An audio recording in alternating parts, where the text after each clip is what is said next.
1450 বছর আগে কুরআন নাজিল করেছে আল্লাহ আমার আপনার নবীর উপরে সর্বশ্রেষ্ঠ কিতাব, সর্বশ্রেষ্ঠ নবী জনাবে মুহাম্মদুর রাসূলুল্লাহ। বলতে আশহাদু আল্লা ইলাহা ইল্লাল্লাহ। নবী বলেন বেলাল রে, স্পষ্ট হয় না কেন? বেলাল বলেন নবী, কাফের বেঈমানের আমি আহাদ আহাদ আল্লাহ আল্লাহ শব্দ উচ্চারণ করতাম, তাই আমার জিহ্বাটা পেরাক গরম কইরা ছিদ্র কইরা দিছে। নবীজির আশিক হওয়া চাই, তকদির বড় ভালো, সর্বশ্রেষ্ঠ কিতাব আল কোরআন, সর্বশ্রেষ্ঠ নবী আমার আপনার নবী মুহাম্মদুর রাসূলুল্লাহ।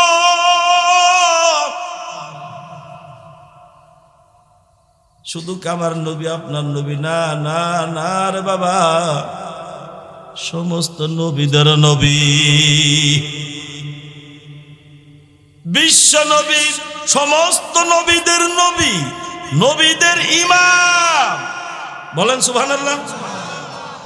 একবার সুবহানাল্লাহ বলবেন, জান্নাতের ভিতরে একটা গাছ সঙ্গে সঙ্গে লাগাই দেওয়া হবে, সেই গাছটার ভিতরে 70 রকমের ফল আল্লাহ ধরাই দিবেন, এক একটা ফলের ভিতরে 70 প্রকার স্বাদ আল্লাহ দিয়ে দিবেন। 1400 বছর আগে আবার আপনার নবীর উপর আল্লাহ কোরআন নাজিল করলেন। গারে হেরা উঠছিলেন বাবাজি, মক্কা মদিনায় গেলে বাবাজি আমি গুনাহগার, ঢোকার সুযোগ হয়েছে, গভীর রাত্রে আওয়াজ দিবেন, নিয়ত করে ফেলান। অর্থ কি আছে সেটা আপনি দেখবেন না, নেয়ার মালিক কে? 50 বছর আগে যেই ফ্যামিলি জমিদারি করছে আজকে সেই ফ্যামিলি ভাত পায় না, আছে না নাই? 50 বছর আগে যেই ফ্যামিলি ভিক্ষা করে খাইতো আল্লাহ কোটি কোটি টাকার মালিক বানাইছে। এই ক্ষমতা কার? সকালবেলার ফকির তুই, ধনী সন্ধ্যাবেলা। 1450 বছর আগে কোরআন নাজিল হলো। ভাইজানেরা উঠছে, আমার সফর সাথী ছিল 19 জন। আমরা 5 জন বাইরে যখন পাহাড়ের নিকটে গেলাম, ড্রাইভার বড় ফাজিল, প্রাইভেট কার সৌজন্য পাইছে, হুজুর লিয়াজ ঘুরাই দেখাবো, ওখানে উঠলেও তো এত সময় লাগবে, আমি তো জানতাম না। বাবারে মহিলা ছিল 2 জন, হুজুর আপনারা উঠেন, উঠেন না উঠেন, যায় আসেন, আমরা 2 জন যাব। পড়ছিনি ঠগার পাল্লা, সর্বনাশ। কমজোরি 2 জন মহিলা, তারা উঠবে, আমরা পুরুষ 3 জন সাহস পাইতেছি না, কি করি, কেমনে উঠি? আমার আবার মাদ্রাসায় ভর্তি হবার পর আর গাছ গাছালি তুলসা জায়গায় উঠে অভ্যাস নাই, হাত পাও কাঁপে। মাদ্রাসার ছাত্ররা যখন কোনো কাজে গাছে উঠে, নিচের দিকে খালি পাও শুরু করে আর ভয় লাগে। একসময় কত গাছ পাইছেন, এখন দেখবেন নাতিপুতি ছেলেরা গাছে উঠতে পারে, কেমন যেন ভয় লাগে, পড়ে যাবে দরদ। ও বাবা রে, আল্লাহর উপর তাওয়াক্কুল কইরা শুধু এটা চিন্তা করলাম, কোরআন পড়েছি। এই যে আবুল হাসান ফরিদে বয়ান করেছে, আমার ছাত্র, আপনাদের ইমাম সাহেব মুতাসিম বিল্লাহ আমার ছাত্র, আমার মাদ্রাসায় পড়ছে, ওখান থেকে বাগদি নিছে হেফজখানায়।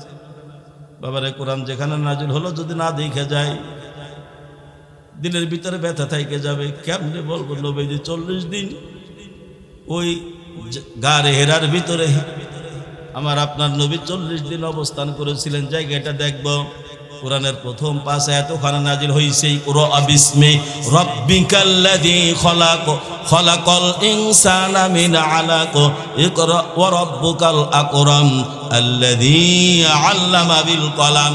এই 5 আয়াত নাজিল হইছে। উঠতে শুরু করলাম, আমি বুঝি নেই, গতির চোটে 32 চোটে খুব স্পিডে উঠতেছিলাম। খানিকক্ষণ যাই আমি ভাই এমন পেরেশান হয়ে গেলাম, সাথীদেরকে হারায় ফেলাইছি। 5 জনের 1 জন আমার কাছে নাই, হারায় ফেলাইছি। সবাই আবার আগে চলে গেছে। এক জায়গায় বসলাম, ভারতের কয়েকজন 2 জন মহিলা, 1 জন পুরুষ, ওই মাটিতেই, ওখানে তো মাটি নাই, শুধু পাথরের বালু। ডাইবে বসে পড়লাম আমিও। मौलवी साहब आप बहुत भी परेशान हैं, आप पानी पिए, ছোট এক বোতল, আমার কাছে খাবারও নাই কিছু, ওই যে ওনাদের কাছে খাবার, হুজুরের কাছে ব্যাগপুটটা কীভাবে দিই বড় হুজুরের কাছে, আমার কাছে নাই, আমি তো ওনাকে আড়াই ফেলাইছি। এক বোতল পানি দিলেন, একটা আপেল দিলেন আমাকে। এদিক পানির এত তৃষ্ণা, মানে যে এত পেরেশান আমার বহুত কাল ধরে হইল। কিছুক্ষণ ওঠার পরে ওই পানি একটু খাইলাম, একটা আপেল খাইলাম, 5-7-10 মিনিট একটু ক্লান্ত দূর করে আবার উঠতে শুরু করলাম। এখানে একটা ঘটনা আছে চমৎকার, এই জন্য ওখানে নিতেছি। মানে আমি এমনি বলে ভয় পাই, নিচের দিকে তাকাই না যে কত উপরে উঠলাম। একবার সাহস করে তাকাইলাম, নবীজির এই বরকতের জায়গা, কেন আমি ভয় পাবো? তাকায় দেখি মক্কা নগরের সবকিছু দেখা যায়, বিল্ডিং গুলি ছোট্ট ছোট্ট দেখা যায়। বাবারে যখন জায়গা মতো চলে গেলাম, ওখানে যারা জিম্মাদারি আছে আমি পরিচয় দিলাম, আমি একজন আলেম, আমাকে আগে সুযোগ দেওয়া হলো। এমনই একটা জায়গা, আমার আপনার দরদের নবী, মায়ার নবী ওখানে বিশ্রাম নিতেন। যেই দিকে মাথা দিতেন মনে হয় একটা পাথর একটু উঁচা হয়ে আছে বালিশের মতো। অনুভব করতেছিলাম আমার নবী মনে হয় ওই পাথরটার উপরে মাথায় দিতেন। 2 রাকাত নামাজ পড়লাম, মনে হয় এখন আমার নবীকে ওখানে বসে থাকতে দেখা যায়। 2 ঘন্টা লাগছে উঠতে। যে পেরেশান ক্লান্ত হয়েছিলাম বাবারে, ওই জায়গাটা যাওয়ার আগে একটা 2 পাথরের মাঝখান দিয়ে যেতে হয়। ওই চাপা জায়গাটা আমি যখন গেছি মনে মনে ভাবি এই এরকম একটু চিকন জায়গা, আমি অনুভব করতেছিলাম এইটার ভিতর দিয়ে কেমনে যাব, কেমনে যাব, আমি ভয় পাইতেছিলাম আটকে যাবো।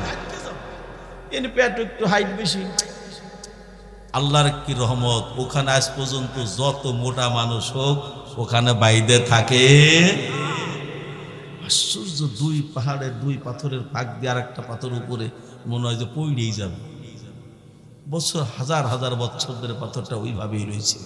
ওই চাপা জায়গাটা গেলে মানুষের ঈমান অটোমেটিক বৃদ্ধি হয়ে যায়। ও বাজান, ওখানে ওয়াজ লাগানা, নসিহত লাগানা, আল্লাহর বান্দা বান্দিরা গারে হেরাতে যখন যায় মনে হয় এখনো নবীজি বসে রয়েছে। আল্লাহর পাগলের, আল্লাহর আশেকেরা যাদের ভিতরে আগুন আছে, আল্লাহর ইশকের আগুন আছে, তারা দাঁড়ায় থাকতে পারে না, চিল্লায় কাঁদতে থাকে। 2 ঘন্টা লাগলো উঠতে রে বাজান, পেরেশান হয়ে গেলাম। কেমনে তাহলে আমার আপনার আম্মাজান খাদিজা রাদিয়াল্লাহু আনহা প্রতিদিন নবীজির জন্য খাবার নিয়ে আসতেন, প্রতিদিন খাবার নিয়ে আসতেন। একদিন জিবরাইল আলাইহিস সালাতু ওয়াস সালাম নবীজির সামনে বসা, ওখানে আম্মাজান খাদিজা রাদিয়াল্লাহু আনহা চলে আসছে। জিবরাইল বলতেছেন, নবীজি এখন আর বসতে পারবো না, আম্মাজান চলে আসছে। আম্মাজানকে বলবেন আল্লাহ তাআলা তাকে সালাম জানাইছে, বলবেন না সুবহানাল্লাহ। ইয়া আইয়ুহাল্লাযীনা আমানু কু আনফুসাকুম ওয়া আহলিকুম নারা। কষ্ট করে বসার মানেই হলো নিজে জাহান্নাম থেকে বাঁচবো, আমার পরিবারকে বাঁচাবো। ইয়া আইয়ুহাল্লাযীনা আমানুত্তাকুল্লাহ, আল্লাহকে ভয় করো। খবরদার, যতক্ষণ পর্যন্ত দিনের ভিতরে আল্লাহর ভয় না বসাইয়া আল্লাহকে বন্ধু না বানাইতে পারবা, অতক্ষণ পর্যন্ত তোমরা কবরে আসবা না। ভয় করার মতো ভয় করো, লা ইলাহা ইল্লাল্লাহু মুহাম্মাদুর রাসূলুল্লাহ সাল্লাল্লাহু আলাইহি ওয়াসাল্লাম। আল্লাহ ছাড়া কোনো মাবুদ নাই। আল্লাহ ছাড়া, আল্লাহ হলেন হায়াতের মালিক, আল্লাহ মৌতের মালিক, আল্লাহ রিজিকের মালিক, আল্লাহ আইনদাতা, আল্লাহ বিধানদাতা, আল্লাহ সব কিছুর মালিক। এর নাম হলো ঈমান। এই দিন তো সেই দিন, সেই কষ্টের দিন বাজান, দিন বিজার জন্য। ও বাজান, ইসলামের প্রথম যুদ্ধ বদরের যুদ্ধ, ও বাজান ইসলামের দ্বিতীয় যুদ্ধ উহুদের যুদ্ধ। ও বাজান 70 জন সাহাবী উহুদের প্রান্তে শুয়ে রয়েছেন। ওই জায়গাটা বাংলাদেশ সৌদি সরকার ঘেরাও করে রাখছে। ও বাজান আরো চমৎকার ঘটনা, ইসলামের শুরু লগ্নে ও বাজান আমার আপনার পয়গম্বর যখন তায়েফে গেছিলেন দ্বীনের দাওয়াত নিয়ে, নবীদের বিশ্বাস ছিল সারা দুনিয়ার মানুষ যদি আমার কথা না মানে, আমার কথা না শুনেন, আমার তায়েফ বাসী আমার ফেরত দিবে না, এই তামান্না বুকে নিয়ে হয়তো উনি যখন তায়েফে গিয়েছিলেন, ওবাজান তায়েফবাসীরা যে কষ্ট, নিদারুণ কষ্ট দিয়েছিলেন, ইসলাম এটা ভোলার মতো নয়। কিন্তু আল্লাহর নবী তাদের জন্য সর্বোচ্চ দোয়া করে গেছেন। ওবাজান আমরা যখন মক্কা মদিনায় অবস্থান করতেছিলাম, তখন আবহাওয়ার তাপমাত্রা 46 ডিগ্রিতে চলে, এত তাপমাত্রা।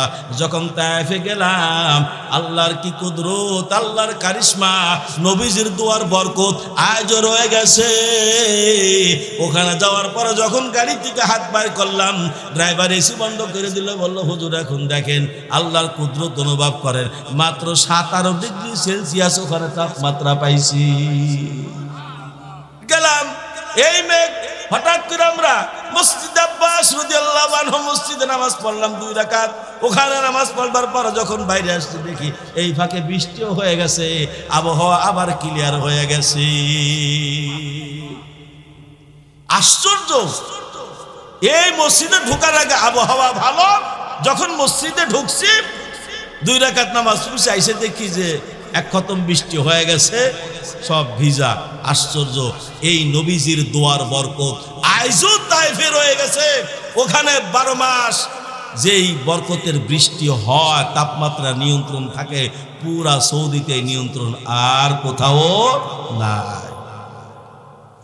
এ বাবাজিরা আমার, ইয়া আইয়ুহাল্লাযীনা আমানু, ঈমানদারদেরকে আল্লাহ ডাক দিয়ে বলছেন, কু আনফুসাকুম ওয়া আহলিকুম নারা, বান্দা জাহান্নামের আগুন থেকে বাঁচো। কোন আগুন থেকে বাঁচতে হবে রে বাবা? জাহান্নামের আগুন থেকে বাঁচতে হবে। বাজান আমরা যখন দুনিয়ায় আসছিলাম, কোন অবস্থায় আসছিলাম, এখন দুনিয়ায় আসি। আবার এটা হলো মুসাফির খানা, কয়েকদিন পর আবার দুনিয়া ছেড়ে চলে যাব। এই যাওয়াটা যেন আল্লাহর রাজি এবং খুশি হালাতে হয়। জাহান্নামের আগুনকে হারাম করে জান্নাতের খাতা নাম উঠাইয়া আল্লাহকে বন্ধু বানাইয়া আল্লাহ আমাদেরকে কবরে যাবার তৌফিক দান করুক। জোরে বলেন আমিন। दिन की सूरज डूब रही है हम लोगों की सामने, रोज हशर में किया जब है मुस्तफा की सामने। বাজানের আমার, আজকে দিনের সূর্য ডুবে যাইতেছে, সমাজের ভিতরে নামাজে পাওয়া যায় না। মুসলমানের সংখ্যা শতকরা 90-92% মুসলমানের রাষ্ট্রে মসজিদে নামাজে পাওয়া যায় 5 জন থেকে সর্বোচ্চ 10 জন। কথা কি ঠিক আছে? এই বর্তমান সমাজে এমন এক জাহিলিয়াতের যুগ আমরা ফেল করছি, তাদেরকেও পিছনে ফেলায় দিছি। শতকরা 90 জন মুসলমান বাংলাদেশে, 10 জন মুসল্লিও পাওয়া যায় না। হায়রে পোড়া কপাল মুসলমান। তাহলে বলেন আল্লাহর দরবারে দোয়া কবুল হবে কেমনে? দোয়া কবুলের জায়গা মসজিদ, আমলের জায়গা মসজিদ। আল্লাহর নবীর সাহাবীরা যখন মসজিদে যাইতেন, কেউ যদি বাড়িতে যায় খোঁজ খবর নিতেন, সাহাবী কোথায় বলতেন, বিবিরা বলতেন উনি তো মসজিদে গেছে, আসবে কখন? বলে কখন আসবে ঠিক ঠিকানা নাই। যদি শুনতেন যে বাজারে গেছে, আসবে কখন? বলে একটু আগেই গেছে, এক্ষুনি চলে আসবে, আপনি বসে। আর এখন হলো আমরা চায়ের দোকানে, হায়াতের জিন্দেগি যদি টান দেওয়া হয়, 4 থেকে 5 ভাগের 1 ভাগ চায়ের দোকানে আমাদের হায়াতের জিন্দেগি। আসরে গেছে, বিকালে গেছে, মাগরিব, এশা, 10টা, 11:30টা, টেলিভিশনের শেষ মোনাজাত না দিয়া আসে না। আপনাদের দিক মনে হয় এই পরিবেশ নাই, চায়ের দোকানে মনে হয় টেলিভিশন নাই, বেশি রাত পর্যন্ত মনে হয় থাকেন আল্লাহর ওলি সবাই। যেতে ডুবরা পিসা হুজুরের বাড়ি এই দেশে, ও বাজান রে যেখানে যাও আল্লাহকে বন্ধু বানাইয়া কবরে যাইও। আল্লাহর ওলিরা জীবন মেহনত করে গেছে, ডুবরার হযরতরা কত মেহনত করে গেছে। এই দেশের আল্লাহর ওলির আলেম ওলামারা একের পর এক মেহনত করতেছে যে মানুষ যেন দিনদার হয়, নামাজি হয়, ঈমানকে ঠিক কইরা আল্লাহকে বন্ধু বানাইয়া জান্নাতের খাতা নাম লেখাইয়া যেন কবরে যাইতে পারে। তাদের এক মেহনতের ধারা আজও রইয়া গেছে। এই আশেপাশে দোকানপাটে দেখবেন বর্তমান ওয়াজও একটা মহামারী আছে। এইখানে এক অংশ, আর মেলার মাঠে হলো আর এক অংশ। আপনাদের দেশে মনে হয় এটা নাই? বলেন তো, মেলার মাঠে লোক বেশি না ওয়াজের মাঠের লোক বেশি? মেলার মাঠের লোক বেশি। ওর মালিক কত যুবক আছে ওয়াজের নাম দিয়া কাপড় সাপড়া ঠিক নাই, কথা মনে ঠিক না, ঠিক টুপিও মাথায় নাই, ওয়াজ আসছে গাতা বাইন্দা 8 জন 10 জন। আবার অনেক ওয়াজে এই আমার সোনার বাংলার সোনার যুবকেরা আসে ওয়াজে ঠেলাঠেলি ধাক্কাধাক্কি করে মারামারি করে কত ওয়াজও বন্ধ হয়ে যায়। কি এক মহামারী এই দোকানপাটের ভেজাল, তা বলার মতো না। আচ্ছা তুমি বাজান আসছো, ভালো কথা, আসো 10 মিনিট বইসো, 1 মিনিটের জন্য ওয়াজের প্যান্ডেল কোন জায়গা কেই রকম হয়েছে এইটাও নিজের 2 চোখ দিয়ে দেখে না, ওই মেলার মাঠে থেকে কেনা বেচা করে চলে যায়। এই ওয়াজ নিয়ে গেছে, এই ওয়াজ শুনে আইছে। আমি আমার মাদ্রাসা বলছি, এই স্বেচ্ছাসেবক প্রেক্ষর উপরে থাকে আমার যুবকেরা, আগামী বছর টুপি ছাড়া একটারও ঢুকপাত দিবি না। নামাজের টাইমের দোকানের সমস্ত বেচা কিনা বন্ধ থাকবে, ওই দোকান থাক আর না থাক। কি যে ভেজাল, টেনশনে থাকা লাগে যারা মুরব্বী থাকে। আল্লাহ ওই জায়গা কার সাথে কার ধাক্কা লেগে কোন ভেজাল লাগে বেড়ি বেড়ি লাগাই। এক জায়গা ওয়াজে দেখলাম মেলার মাঠে ধাক্কাধাক্কি করে লাগছে, মারামারি।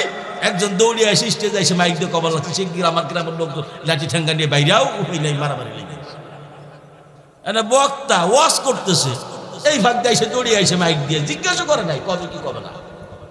আফসোস এই আজুরা যুবকরা রাস্তাঘাটে চলতে পারেনি। বর্তমানে সব কিছু টুহাই টাহাই নেয় আর কয় কি হুজুর ছাত্রের কাছে জিজ্ঞেস করে, হুজুরের হাদিয়াটা হাজিরে প্যাকেট ভরে দিয়েছিল এইটা কোথায়? এই সোনার যুবকের আজুরে থাকলে রবে কি? পথে ঘাটে যে সে নামাগেও ছাড় দেয় না বর্তমানে। গত বছর এক জায়গায় অস্তিকা আসতেছি, খাড়া করে সব কিছু নেই। এইবার সেই জায়গায় সেই ওয়াজ আবার দাওয়াত করছে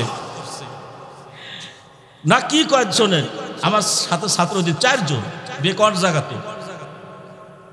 যে বড় ছাত্র কয়, হুজুর যে ওয়াজের হাদিয়া আমরা যে মাদ্রাসা করি কি সম্মানের সাথে ওটা দেওয়ার জন্য টাকাটার আমরা একটা ইনভিলাপ আছে মাদ্রাসার, ইনভিলাপে যে কোনো একটা ইনভিলাপ অনেক জায়গায় করে, ইনভিলাপের ভিতর দিয়া বাস করে এই হুজুর যে ওয়াজের পরে হাদিয়া দিয়েছিল প্যাকেটে করে, সেইটাই টাকা পয়সা তো হুজুর সবই দিল, কিন্তু প্যাকেটটা তো দেখে।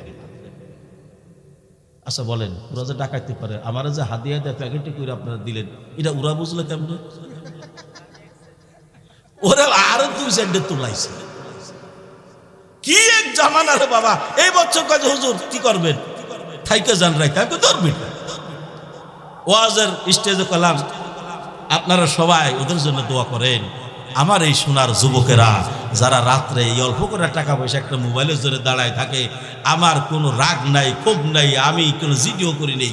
আমি দোয়া করছি, আল্লাহ তোমার কাছে একটা জিনিস চাই, যারা ওই দিন 9 জন খাড়াই ছিল আমার বাবারা, ওই 9 জনকে তুমি রাত বারোই করে টাকা পয়সার জন্য খাড়া করে না রাইখা এদেরকে তুমি যাই না বাজে করে দিও রে আল্লাহ। এই দোয়া করছিল বাবা, কি করার আছে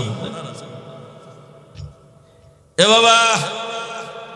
আরে যে কথা বলতেছিলাম, এই পৌষ মাঘ মাসে আজকে আমরা যারা এখানে বসে আছি, বলেন যাদের মা কবরে বাবা কবরে খুশি হবে না বেজার হবে?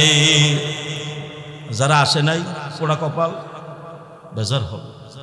আল্লাহ দোয়া শিখাই দিছে, দোয়াটা সবাই জানেন, রব্বির হামহুমা কামা রব্বায়ানি সগীরা। পড়েন রব্বির হামহুমা কামা রব্বা।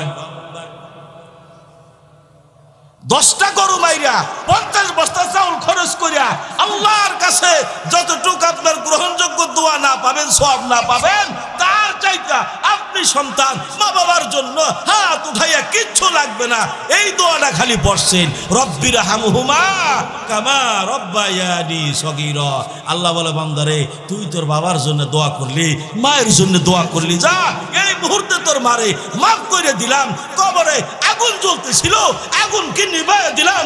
জাহান্নামের খাতায় নাম ছিল, জাহান্নামের খাতা থেকে নামগুলি কাইটে কাইটা জান্নাতের খাতায় উঠাইয়া দিলাম। বাবারা এই একটা সবক দিয়ে গেলাম, যতবার নামাজে মসজিদে বাড়িতে যেখানে নামাজ পড়বেন, আমি আপনি সন্তান কত কষ্ট করছো, এই কথাটা শুরুতে বলতে যাই ভুলে গেছিলাম। আরে এই দিনে আমরা তো আজকে শীত মনে করতেছি, ওয়াজ আসতেছি না, অথচ এই শীতের দিন আমরা আমার মা আমারে ডাইন দিকে শোয়াইছে, পেশাব করে ভিজাই দিয়েছি, এরপরে বাম পাশে নিছি। আমি নিজে এখন দেখি আমার বিবি কেমনে ছেলে মেয়েরে কুলিরে মানুষ করে, আর অনুভব করি মালিক রে আমার মাও মনে হয় এইভাবেই নিয়ে আমার রাত কাটাইছে, তারা তো কষ্ট আর বেশি হইতো। এখন তো ঘরে ঘরে বিদেশি কম্বল, ইস্তেমায় যান, চরমনায় যান, ডুবরার সবাই যান, বাহিরদের সবাই যান, কম্বল কিনে নিয়ে চলে আসেন, প্রত্যেকটা ঘরে ঘরে কম্বল। অথচ বাবাজিরা আমাদের মুরব্বীরা বলে দেখছি, আমার আম্মা জানেরা, আমার দাদিরা, আমার নারীরা নিজের হাতে খেতা সেলাই করছে, এই খেতা নাড়া বিছাই দিছে, এর নাম হলো তোশক। বাবারে এই নাড়ার ভিতরে তাইকা ও বাজান দেখা যায় যেইভাবে রাখছে, ডাইন দিকে রাখছে পেশাব করে দিছি, বাম দিকে রাখছে পেশাব করে ভিজাই দিছি। আমার বিবিরে দেখি ডাইন পাশ ভিজা গেছে, বাম পাশ ভিজে গেছে, এখন বুকের উপরে নিয়ে থাবড়াইতেছে আর ঘুম পাড়াইতে আছে, কথা ঠিক কিনা? ওই মা যাদের কবরে, বাবা যাদের কবরে বড় মায়া লাগার বাবা, আজকে অধিকাংশ এলাকার ভিতরে সে প্রবাসীরা, অধিকাংশ প্রবাসীরা ছেলেরা বাইরে চা খাওয়ানোর সময় জিকির করা অনেক বক্তের ঠিক না, 2 চুমুক চা খাবো বেশি না রে বাবা। যারা বাইরে যাইতেছেন যদি প্রয়োজনে যান, আবার এসে একটু কষ্ট অল্প সময়ের ভিতরে মোনাজাত করে দেবে ইনশাআল্লাহ।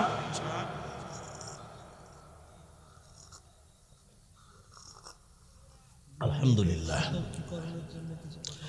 ও আমার আম্মা জানেরা, বাবারা যারা প্রয়োজনে বাইর হইতেছেন মনে করেন না হুজুর টাকা চাবার একটু পরে আগে বাগে চলে যাই, দাবি রাখলাম পায়ে হাত রাইখে বলি দোয়া করবো কলি যেটা ভরে চোখের পানি দিয়া আল্লাহ যেন এই মাহফিল আজকে কবুল করে, সকলেই জোরে বলেন আমিন। ও বাজান রে ডান দিকে শোয়াইছে পেশাব করে দিছি, বাম দিকে শোয়াইছে পেশাব করে দিছিলাম, এবার বুকের উপরে শোয়াইয়ে রাত কাটাইছে। আজকে শীতের দিন, শীতের বাই যারা এখনো মাঠে ময়দানে রাস্তা ঘাসে আসো, ও বাবারে পায়ে ধরে বলি আয় তোর মায় কান্দে কবরে, বাবাই কান্দে কবরে, আয় রে বাবা